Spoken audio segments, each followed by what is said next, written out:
Good afternoon, and thank you for watching THV 11 News at noon. I'm Hayden Balgavy. Michael Aaron, he is off this afternoon, and man, Michael picked a good time to be off. Hope he's enjoying his Monday off. Well, this morning, let's get to some news. A bond hearing was held for former Lonoke County Sergeant Michael Davis. Davis is charged with manslaughter in the fatal shooting of 17-year-old Hunter Brittain. THV 11's Mercedes McKay was inside the courthouse and has those details.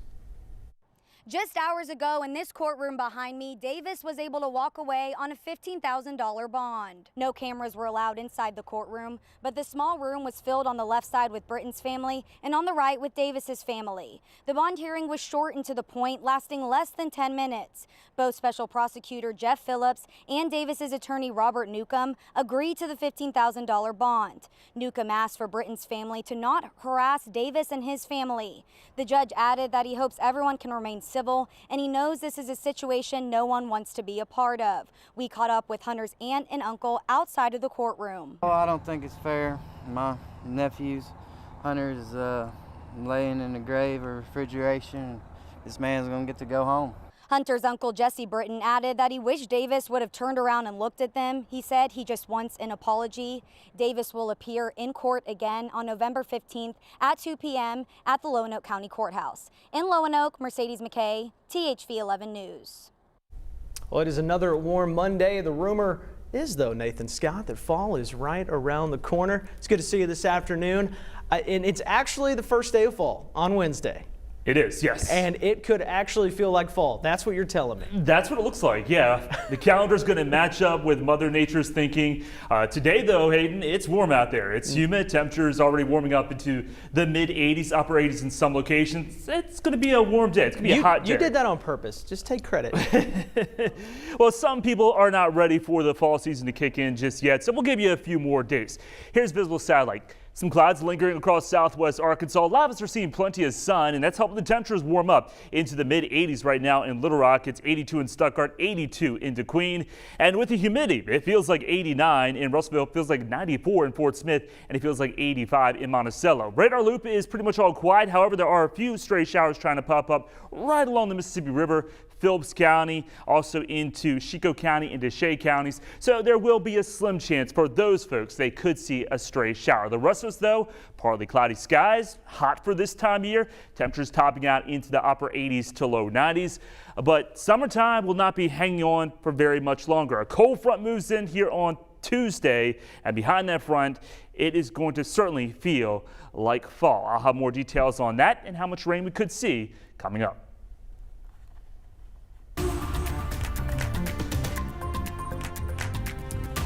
A good sign in the effort to keep kids safe from COVID-19. Pfizer has announced that a medical trial shows its coronavirus vaccine is safe for children ages 5 to 11. That could be a big step towards making the vaccine available to that age group, and it comes at a time when COVID-19 cases in children have been skyrocketing. CBS's Moa Lange speaks with a family whose children took part in the research. I think it's just been a really wonderful privilege, really, to contribute in this way. And so, Dr. Richard Chung is an adolescent medicine specialist at Duke Health in Durham, North Carolina. Chung's youngest son, 8-year-old Joshua, took part in Pfizer's recently completed trials for children ages 5 to 11 years old.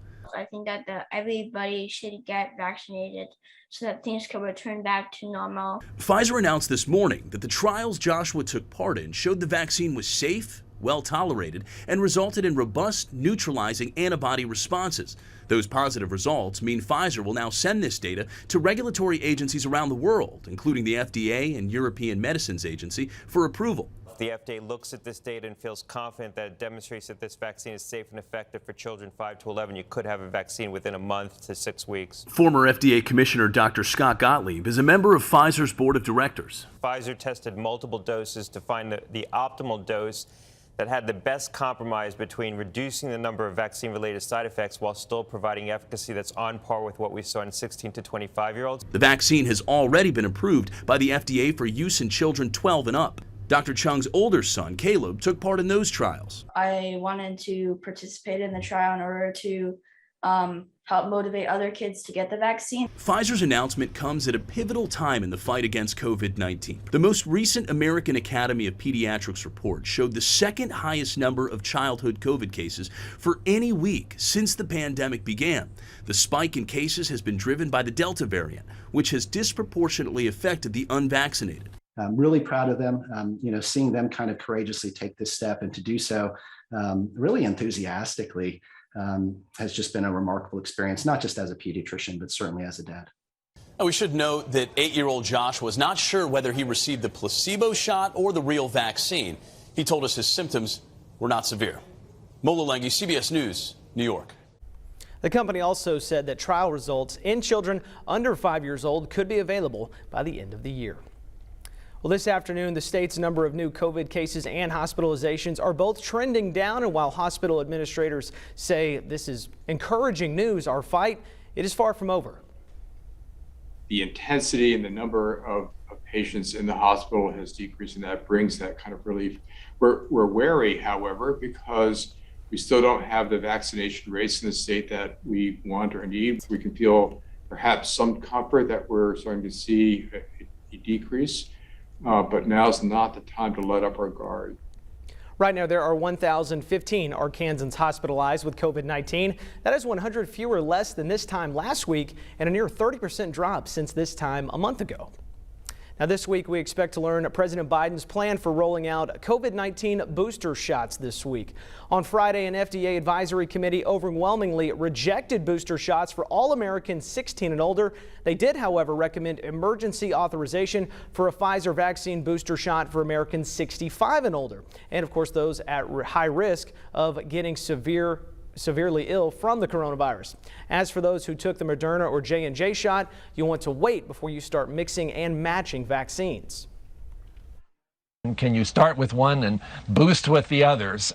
We're going to know more about that just in the course of the next 2 or 3 weeks. So people who got Moderna, that would be including me, need to sort of hang on here and see what the recommendation is for those of us who were interested in a booster. And people shouldn't be rushing out right now and getting a booster before it's actually gone through this process.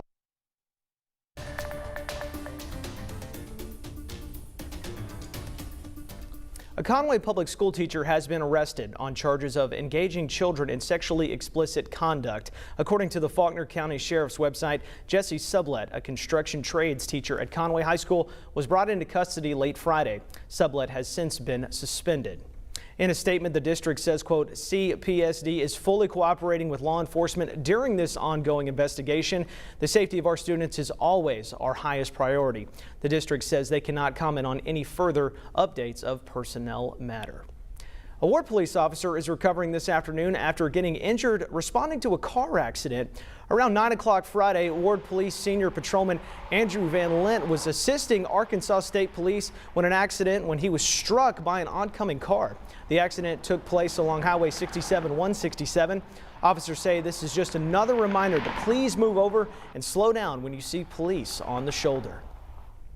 Flags are to remain at half-mast today in North Little Rock as the city mourns the loss of a firefighter. City officials say Lieutenant Scott Chassels died from complications of COVID-19 on Saturday. In his honor, North Little Rock Mayor Terry Hartwick issued an executive order to lower flags to half-mast at all city buildings until his funeral. No word yet this morning on when his funeral will be.